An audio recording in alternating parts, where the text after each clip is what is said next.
Shri Venkateswara gold తాకట్టులో ఉన్న మీ బంగారాన్ని విడిపించి కొనబడును.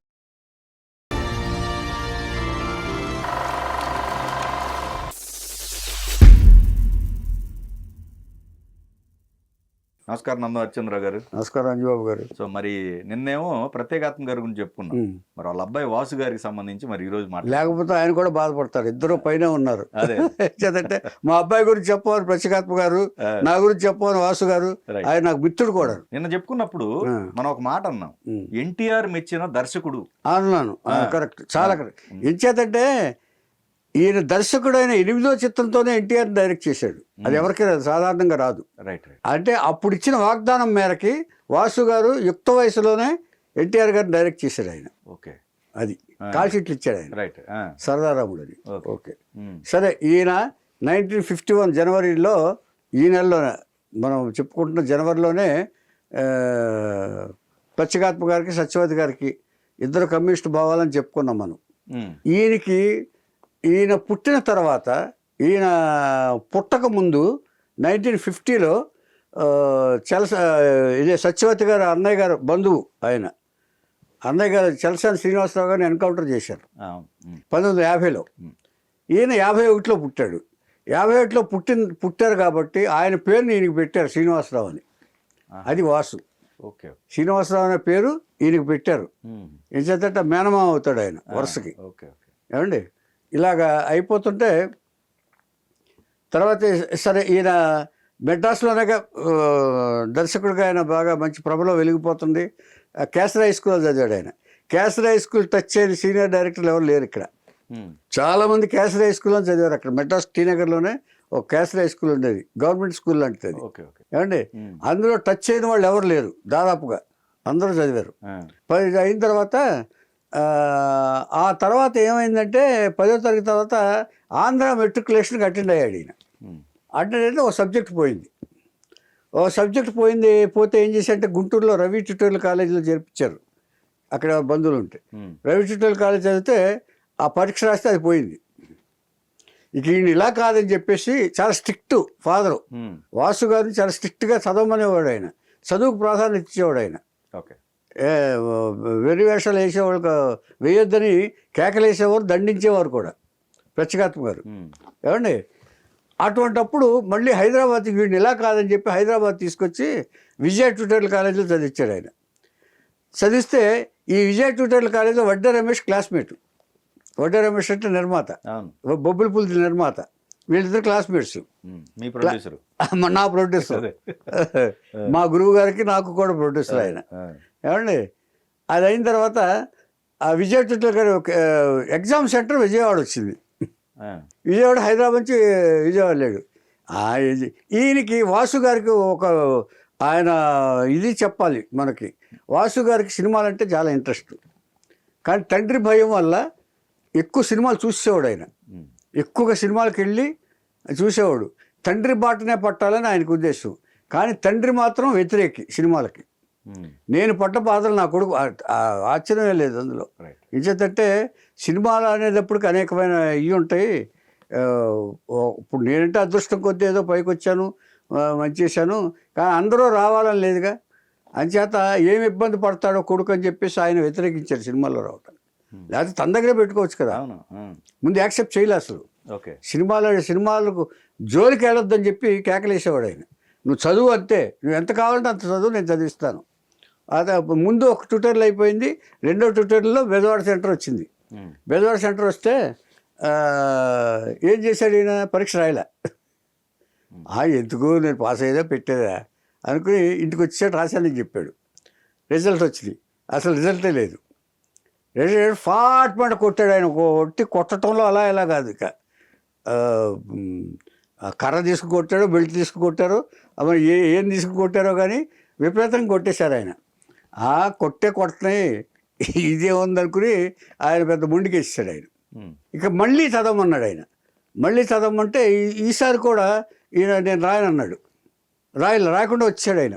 మళ్ళీ చదివిస్తే రాయకుండా వచ్చాడు. వచ్చేసి రాశానమ్మన్నాడు. రాశానంటే ఈసారి నిజం తెలిసిన తర్వాత ఒక్కసారిగా విపరీతమైన కోపం వచ్చేసి పట్టుకుని ఇలా ఇది కొట్టేపోయాడు ఆయన. లేపి పైకి లేపి అప్పుడు తల్లి వచ్చిందట్టు. ఆగండి, మీరు మీ ధోరణిలోనే మీరు కొడుకుని చూస్తున్నారు, కానీ వాడు ఏమిటి ఇంతవరకు 2 సార్లు పరీక్ష రాయలేదు, ఒకసారి తప్పాడు, 2 సార్లు 3 సార్లు పరీక్ష రాయకుండా వచ్చాడు ఇంటికి. వాడి ఉద్దేశాన్ని గ్రహించాలి కదా మన తల్లిదండ్రులు. మీరు ఊరికే మీ ధోరణిలో చదవమంటే చదివేస్తారు వాళ్ళు. వాడి ఉద్దేశం వాడు క్లియర్గా చెప్పాడు, మీరే అర్థం చేసుకోవట్లేదు. అంచేత ఆడి ఎందుకు కొట్టి చంపినా మాత్రం వాడు ఏమీ రాదు, వాడు ప్రిపేర్ అయిపోయాడు. మీరు తన్నినా కొట్టినా నేను పరీక్ష రాయను అని ప్రిపేర్ అయిపోయాడు. ఇంకా వాడిని ఎందుకు చేస్తాడు అన్నాడు. అయితే ఏం చేస్తా, గాడిలు కాస్తాడా చదవకుండా అన్నాడు. సినిమాలు చేస్తాను అన్నాడు తక్కువంట టైమింగ్లో సినిమాలు చేస్తాను. సినిమా ఏంటిరా నువ్వు, అసలు నీకు ఇది ఎక్కడి నుంచి వచ్చింది అన్నాడు. ఏమో నాన్న, నాకు సినిమా అంటే ఇష్టం, నీలాగా నేను ఫాలో అయిపోతాను నేను అన్నాడు ఆయన. మళ్ళీ సినిమా అంటావు అని కొట్టబోయాడు ఆయన. ఆగండి, అది చెప్పాడు కదా, వాడి మాట వినండి మీరు. ఇప్పుడు మనం వాడి మాట వినాలి. ఏం చేద్దంటే ఊరికే కొట్టినందువల్ల చదువు బుర్రకెక్కదండి. చదివినంత మాత్రాన 3 సార్లు వాడు ప్రూవ్ చేశాడు. మీరు రాంగ్, నా గురించి రాంగ్ అనుకుంటున్నారని చెప్పి 3 సార్లు ప్రూవ్ చేశారు తండ్రిగా మీరు అర్థం చేసుకోవట్లేదు, నన్ను అర్థం చేసుకోండి అని చెప్పి 3 సార్లు చెప్పాడు. ఇంతకంటే ఏం చెప్తాడు మరి? పైగా పెద్ద డైరెక్టర్, మీరు అర్థం చేసుకోబోదు ఎట్లా అని తల్లిగారు సపోర్ట్ చేసింది. ఆవిడ థ్యాంక్స్ అమ్మా అనుకున్నాడు ఆయన. అయిన తర్వాత అలాగా అది ఏం మాట్లాడలేకపోయారు పత్రికాత్మ గారు. వెళ్ళారు. అయిన తర్వాత ఆ రాత్రి గడిచిపోయింది.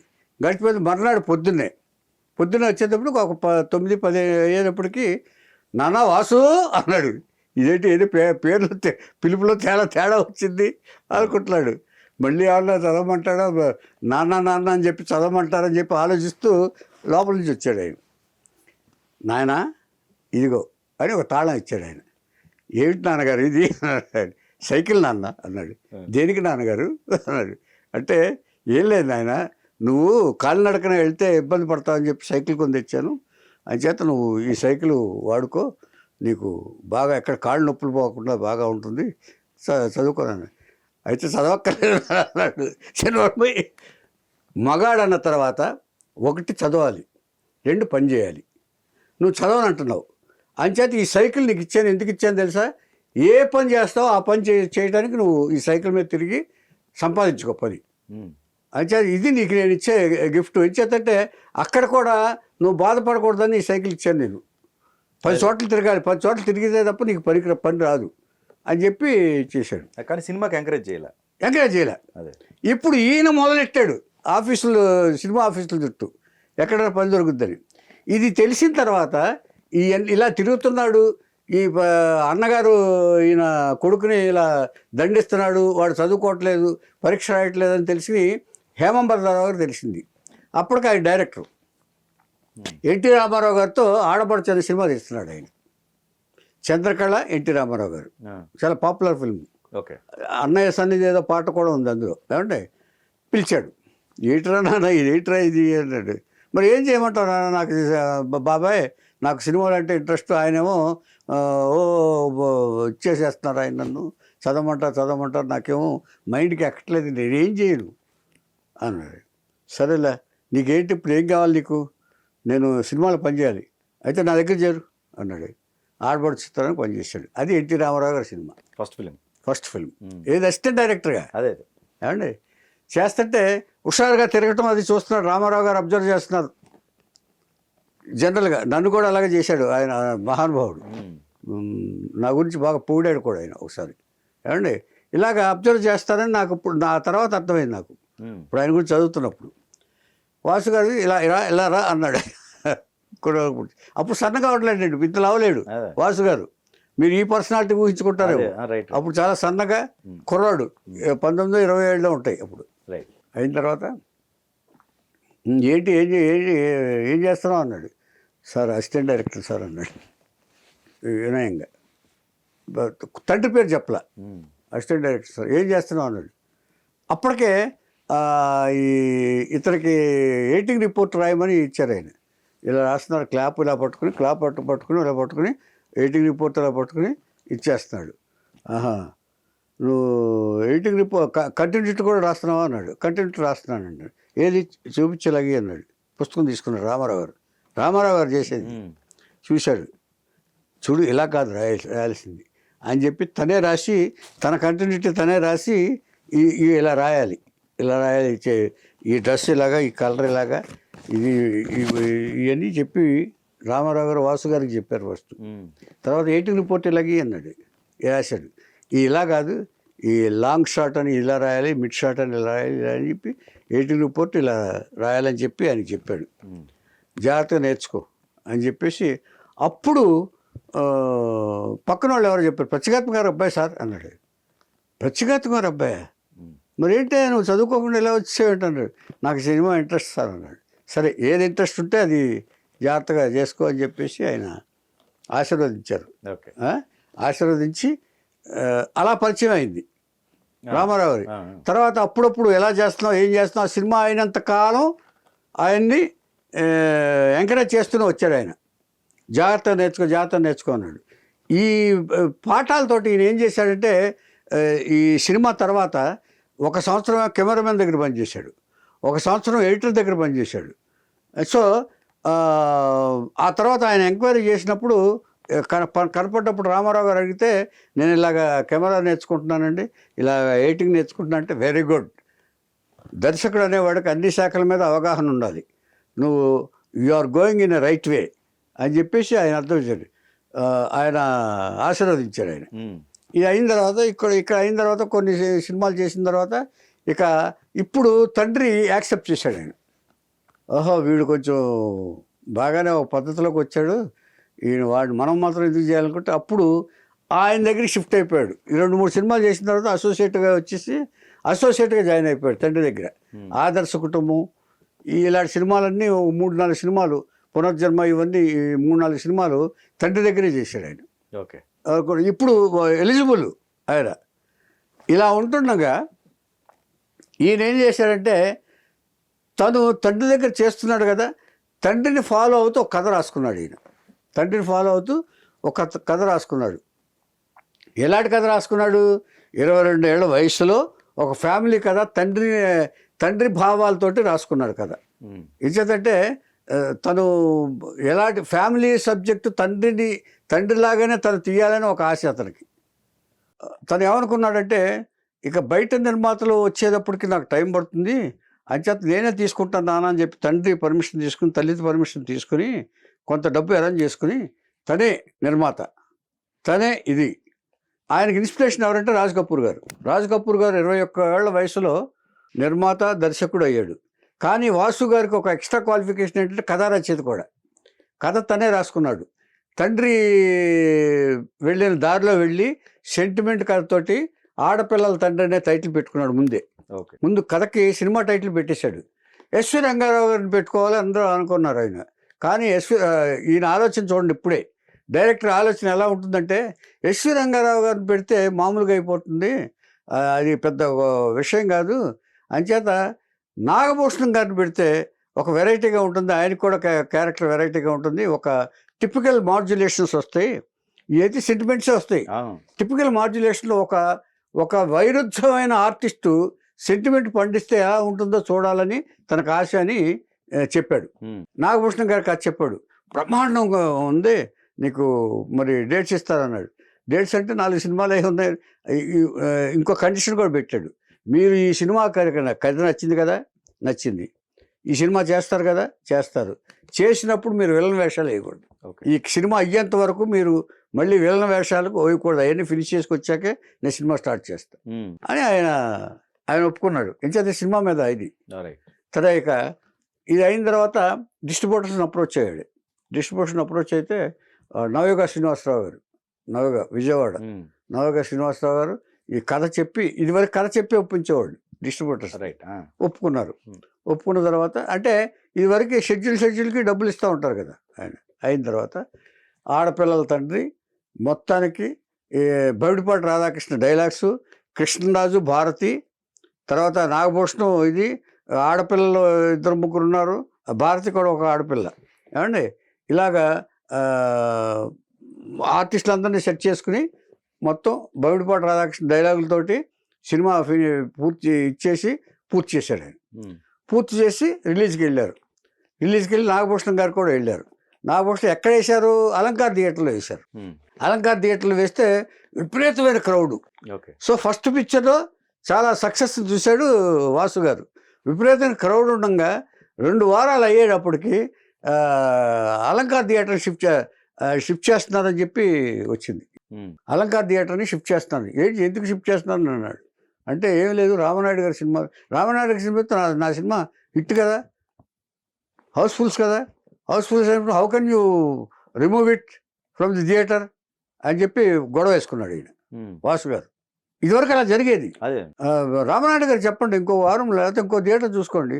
అలా కాదు, రామనాయుడు గారి థియేటర్ అది, ఆయన సినిమాలన్నీ అక్కడే వేయాలి, సెంటిమెంట్ అయినా ప్రేమనగర్ కూడా అక్కడే వేసాం అని చెప్పి కన్విన్స్ చేశారు. అయినా సరే ఒప్పుకోలేదు.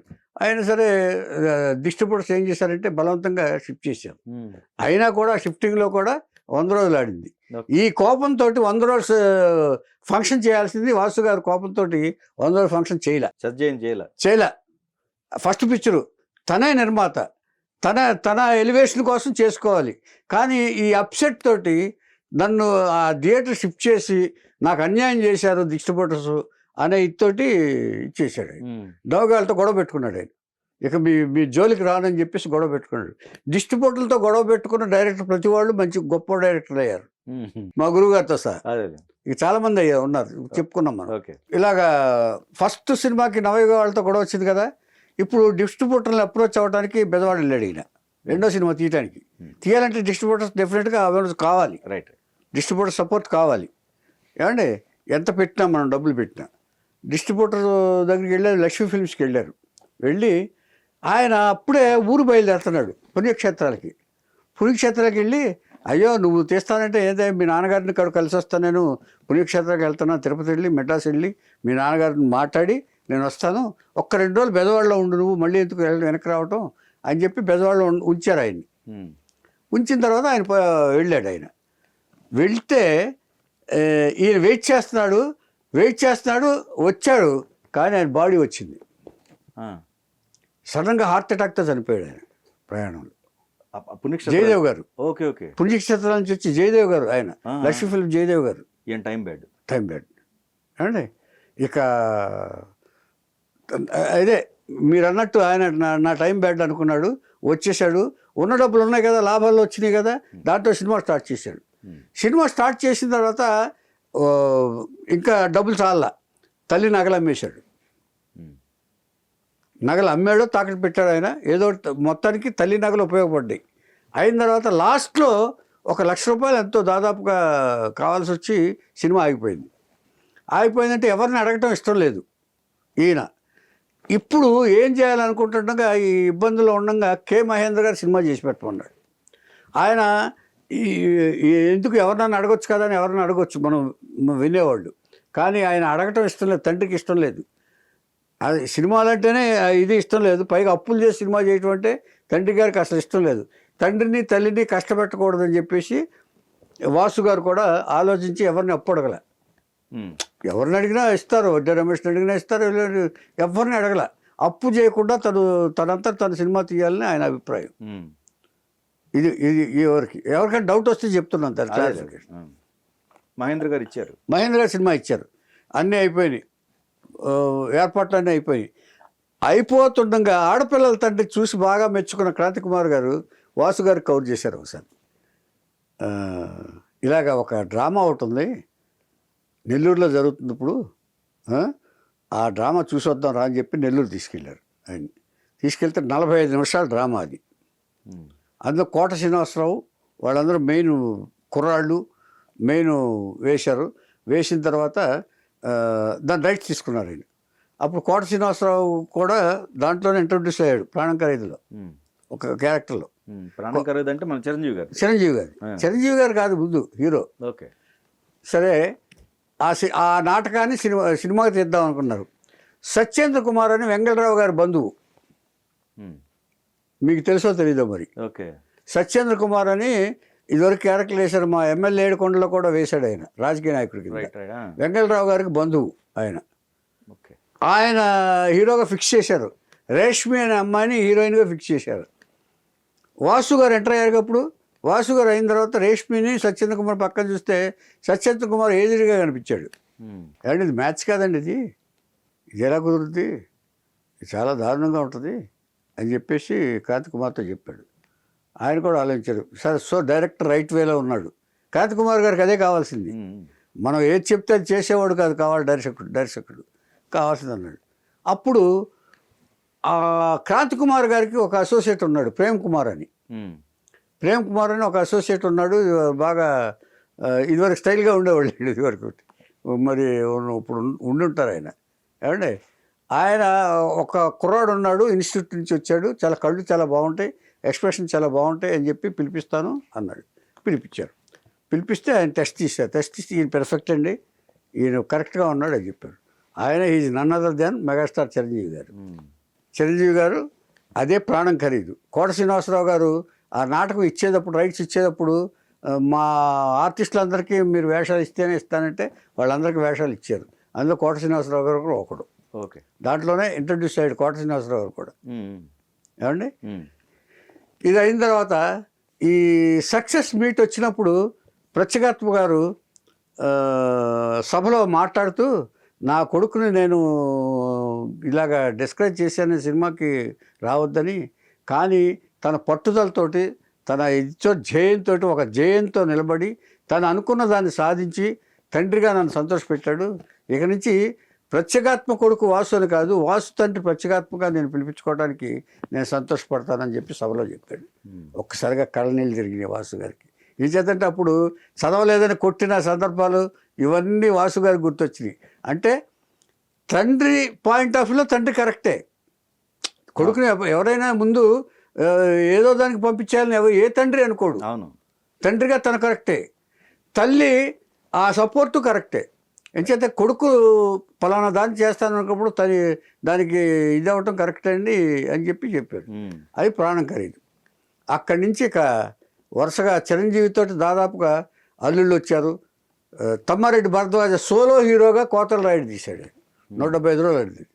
ఓకే, విపరీతమైన పేరు వచ్చేసింది ఎవరికి, మన వాసు గారికి.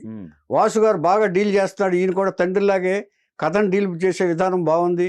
తర్వాత తను అనుకున్నది ఏంటో అది పెర్ఫెక్ట్గా అమలు చేసే డైరెక్టర్ వాసు గారు అని చెప్పి పేరు వచ్చింది బాగా. రైట్, ఏం చేత తను కాంప్రమైజ్ కాడు, ఏది పడితే అది చేసే డైరెక్టర్ కాదు అని.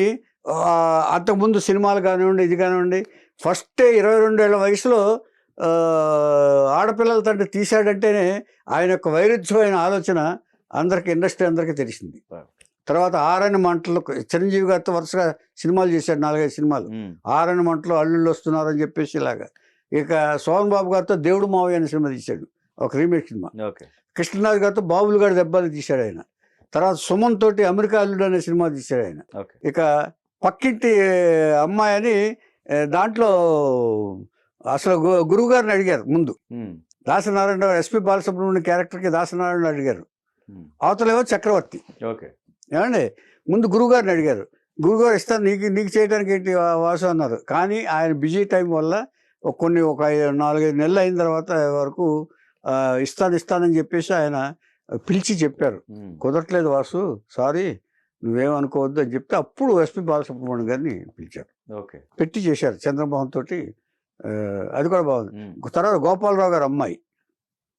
ఇలాగ వరుస సినిమాలు చేస్తుండగా ఒక నిర్మాత వచ్చి, మీరు భక్తి సినిమా చేయాలి సార్ అన్నారు. భక్తి నాకేం వచ్చండి బాబు, నాకు తెలీదు అన్నారు. మీరు చేయగలరు, ఆలోచిస్తే చేయగలరని కథ చెప్పారు. కథ తయారు చేసుకుని రైటర్ చెప్పిన కథ చెప్పారంట. చెప్పగానే ఒక ఆవేశం వచ్చిందంట ఆయనకి. సాయిబాబా కథ చెప్పగానే సాయిబాబా గారు అప్పుడు సాయిబాబా మహత్యం తీశారు. అప్పటి నుంచి ఇప్పటి వరకు ఆ సాయిబాబాలోని పాటలే వింటున్నారు అందరు జనాలు. బాగా సూపర్ హిట్ సాంగ్స్. తర్వాత ఇదే స్ఫూర్తితోటి, సాయిబాబా మహత్యం తీసిన స్ఫూర్తితోటి విపరీతమైన పేరు వచ్చేసింది పాటలకు. కానీ ఇది కానీ ఎక్కడ చూసినా ఈ పాటలు వినటం, విజయ్ చంద్ర గారికి మంచి పేరు రావటం సాయిబాబాగా. దీంతో ఈ ఉత్సాహంతో శరత్ బాబుతో అయ్యప్ప స్వామి మహత్యం తీశారు ఆయన. ఆ యాత్ర మొత్తం చాలా బాగుంటుంది. అయ్యప్ప స్వామి మహత్యం కూడా చాలా మంచి పాటలు అండి. తర్వాత ఏది పాపం ఏది పుణ్యం అనే సినిమా గుమ్మల జంట కృష్ణరాజు గారితో ఇలాగ దాదాపుగా 30 కన్నడలో కూడా తీశారు ఈయన. 35 సినిమాలు తీశారు. 35 సినిమాల్లో 100 సినిమాలు ఉన్నాయి. కానీ ఆర్థికంగా వాసు గారికి అనుకున్నంత ఇది జరగలేదు, చిన్న డిస్టార్షన్స్ వల్ల. ఆర్థికంగా ఆయన కొంచెం ఇబ్బంది పడ్డారు లాస్ట్లో. ఇంచేతంటే ఈయనే నిర్మాత అవటం వల్ల, కొన్ని రిస్కులు తీసుకున్నందువల్ల ఈయన ఇంచేతంటే ఈయన ఎవరిని ఇబ్బంది పెట్టే మనస్తత్వం కాదు వాసు గారిది. ఒక తండ్రి భావాలు పుణికి పుచ్చుకుని ఎవరిని ఇబ్బంది పెట్టకుండా తనంతా తనే ఇబ్బంది పడి సినిమాలు చేశారు తప్ప ఈయన ఆ ఇదితోటి చేసేవారు కాదు. ఇలా ఉంటుండగా ఈయన ఆ కొన్నాళ్ళు గ్యాప్ ఉండి ఆ తర్వాత ఈ కిడ్నీ సంబంధిత వ్యాధి వచ్చి ఆయన 2023లో మరణించారు ఆయన. ఒక మంచి దర్శకుడు. పిల్లలు ఎంతమంది అండి? 2 పిల్లలు. ఏమండి ఇలాగా అంత మంచి దర్శకుడు. తర్వాత ఈ అసలు విషయం చెప్పడం మర్చిపోయాను. ఆయనకి ఈ సినిమాలు చేస్తుండగా 7 సినిమాలు అయిన తర్వాత రామారావు గారు కవర్ చేశారు. రామారావు గారు వచ్చేసి నీకు ఆవిడ చెప్పాను కదా నేను, నువ్వు సినిమా చేసుకో అని చెప్పేసి సరదా రాముడు అనే సినిమా తీశాడు. అంటే ఆ కథ తనకు నచ్చకపోయినా కూడా రామారావు గారితో అవకాశం వచ్చిందని చెప్పి తీశాడు. అది అంతగా ఆడలేదు కాశ్మీర్ దీంట్లో వెళ్ళి. సో రామారావు గారితో ఒక సినిమా తీసిన ఘనత వాసు గారిది. వాసు గారికి ఎలా ఇచ్చాడు ఆయన? ఈయన ప్రతిభ నచ్చి ఇచ్చిన దర్శకుడు వాసు గారు. ఊరికే 10 సినిమాలు చేస్తే 10 సినిమాలు చేసే దర్శకుడిగా ఇచ్చిన సినిమా కాదు అది. రామారావు గారి అభిమానంతో ఆయన ఆశీర్వదించి ఇచ్చిన సినిమా సరదారాముడు. ఆ టాలెంట్ నచ్చి. సో ఇలాగా వాసు గారు అన్ని విషయాల్లోనూ అందరితోటి, అన్ని పెద్ద హీరోలతో, సోమబాబుతో తీశారు, కృష్ణరాజు గారితో తీశారు, అందరితో తీసి సక్సెస్ఫుల్ దర్శకుడు అయ్యి లాస్ట్లో మాత్రం కొంత అంటే ఎవరికైనా ఇది తప్పదు కాబట్టి ఆ ఇబ్బందులు పడి, ఆ ఇబ్బందులతోటి ఆయన తట్టుకోలేక తర్వాత కొంచెం థైరాయిడ్ ప్రాబ్లమ్స్ అనుకుంటాను, కొంచెం హెవీ బాడీ అయ్యి ఆ కిడ్నీ సంబంధిత వ్యాధి వచ్చి ఆయన 2023లో మరణించారు ఆయన. ఇది వాసు గారి కథ. అంటే తండ్రి గారు సినిమాల నుంచి విరమించుకున్నారు. ఈయన కొన్ని ఇబ్బందుల వల్ల సినిమాలు దూరం అయ్యారు ఈయన. అంతే తప్ప సక్సెస్ఫుల్ డైరెక్టర్ 35 సినిమాలు తీశాడు ఈయన. ఇది వాసు గారి కథ.